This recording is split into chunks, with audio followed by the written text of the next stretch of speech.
Hello friends, welcome back to white chalk solutions. ഇന്നത്തെ വീഡിയോയിൽ നമ്മൾ ഡിസ്കസ് ചെയ്യുന്നത് 10ാം ക്ലാസ്സിലെ ഫസ്റ്റ് ആൻഡ് ഇമ്പോർട്ടൻറ്റ് ചാപ്റ്റർ ആയിട്ടുള്ള adventurous in a banyan tree എന്ന ചാപ്റ്ററാണ്. എനിക്ക് പേഴ്സണലി ഭയങ്കര ഇഷ്ടമുള്ള ഒരു ചാപ്റ്ററും കൂടിയാണിത്. അപ്പോൾ നമുക്ക് സമയം കളയാതെ നേരെ വീഡിയോയിലോട്ട് പോകാം. നമ്മുടെ adventurous in a banyan tree എഴുതിയിരിക്കുന്നത് ഫേമസ് ഇന്ത്യൻ റൈറ്റർ ആയിട്ടുള്ള റസ്കിൻ ബോണ്ടാണ്. ആളൊരു ബ്രിട്ടീഷുകാരനും കൂടിയാണ്. പത്മശ്രീ, പത്മഭൂഷൺ ഒക്കെ ലഭിച്ചിട്ടുണ്ട്. ആളപ്പോൾ ചില്ലറക്കാരനൊന്നുമല്ല. അപ്പോൾ നമ്മുടെ ചാപ്റ്ററിലോട്ട് വന്നു കഴിഞ്ഞാൽ ഇതിലെ മെയിനായിട്ട് 7 ക്യാരക്ടേഴ്സാണുള്ളത്. ഒന്നാമത്തെ ആൾ ബോയ്ക്ക് വേറെ പേരൊന്നുമില്ല, ജസ്റ്റ് ബോയ് എന്ന് മാത്രമേ പറയുന്നുള്ളൂ. ഗ്രാൻഡ് ഫാദർ, ഗ്രാൻഡ് മദർ, പിന്നെ ഒരു സ്ക്യൂരലും റാറ്റും, ഒരു അണ്ണാനും ഒരു എലിയും, പിന്നെ ഒരു കോബ്ര ആൻഡ് എ മംഗൂസ്, ഒരു കീരിയും ഒരു പാമ്പും.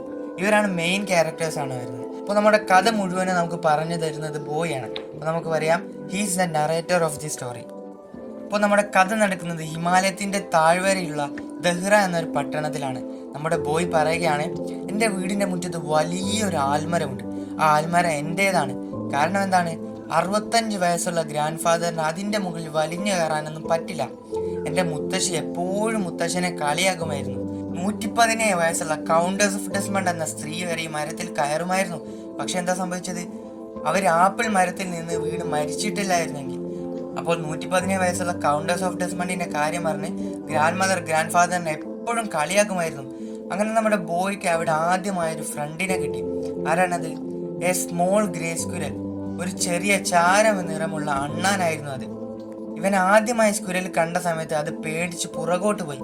ഇവന്റെ അടുത്തേക്ക് വന്നില്ല. പക്ഷെ ഇവന്റെ കയ്യിൽ ആയുധങ്ങളൊന്നും ഇല്ല എന്ന് കണ്ടപ്പോൾ ആ സ്ക്വിരൽ ഇവനുമായി ഫ്രണ്ട്ലി ആയി.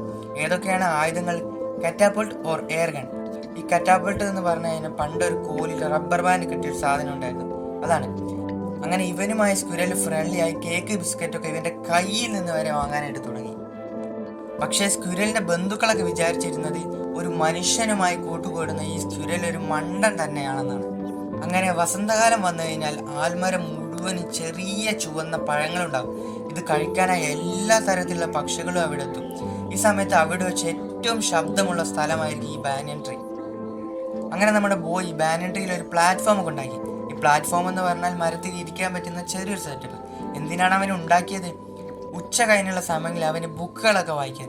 അവൻ വായിക്കുന്ന പുസ്തകങ്ങളാണ് treasure island, Huckleberry Finn and Mowgli stories, പിന്നെ എഡ്ഗർ റൈസ് ബോറോഗിൻ്റെയും ലൂസിമെ ആൽക്കോട്ടിൻ്റെയും നോവലുകൾ.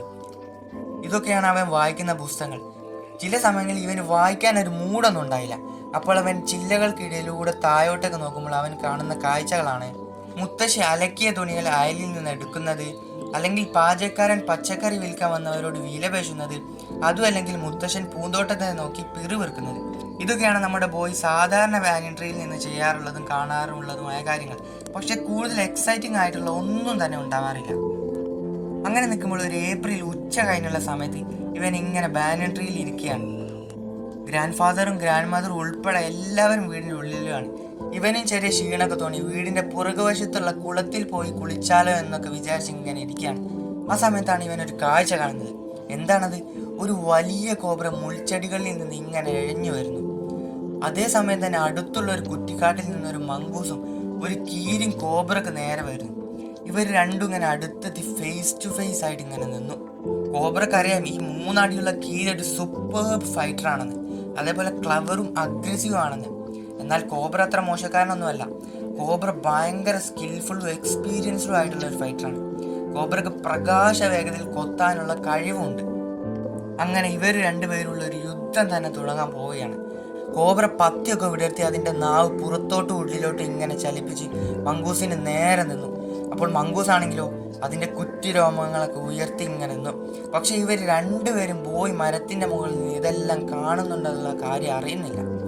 ആ സമയത്താണ് അവിടേക്ക് 2 അതിഥികൾ കൂടി വരുന്നത്. ഒന്നാമത്തെ ആൾ ഒരു മൈനയും രണ്ടാമത്തെ ആൾ ഒരു കാട്ടുകാക്കയും. ഇവർ രണ്ടുപേരും അവരുടെ സ്ഥാനം ഉറപ്പിച്ച് ഫൈറ്റ് കാണാൻ റെഡിയായി നിന്നു. നമ്മുടെ കോബ്ര അല്പം ഒന്ന് പൊന്തി നിന്ന് അതിൻ്റെ തല അങ്ങോട്ടും ഇങ്ങോട്ടും അനക്കിക്കൊണ്ടിരുന്നു. എന്തിനാണത്? ടു മെസ്മറൈസ് ദ മംഗൂസ്, മംഗൂസിനെ മയക്കാൻ വേണ്ടി, മംഗൂസിൻ്റെ ശ്രദ്ധ തെറ്റിക്കാൻ വേണ്ടി. പക്ഷെ മംഗൂസിന് നന്നായി അറിയാമായിരുന്നു തൻ്റെ ഓപ്പോണൻ്റ് ഗ്ലാസി ആയിട്ടുള്ള ഐസിനെ പറ്റി. തൻ്റെ ശ്രദ്ധ തെറ്റിക്കാൻ വേണ്ടിയാണ് കോബ്ര ഇങ്ങനെ ചെയ്യുന്നതെന്ന് മംഗൂസിന് നന്നായി അറിയാമായിരുന്നു.